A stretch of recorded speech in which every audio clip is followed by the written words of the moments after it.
Hello বন্ধুরা, শুনছি কি 2000 সালের মতো পশ্চিমবঙ্গে বন্যা আসতে পারে। জানি না কি হবে, ওপরবালা যেটাই চান সেটাই হবে।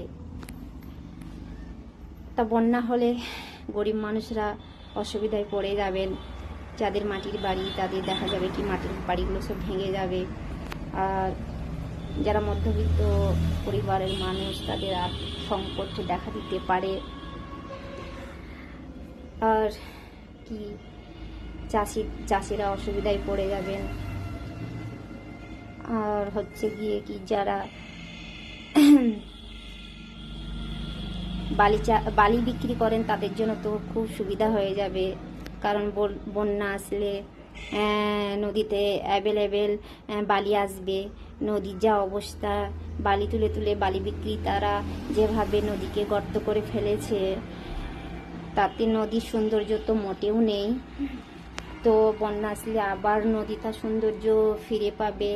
আর বালি বিক্রেতাদের বালি বিক্রি করার ব্যবসাটা বেশ জমিয়ে ওনারা করবেন, কারণ অ্যাভেলেবেল বালি তারা পেয়ে যাবেন।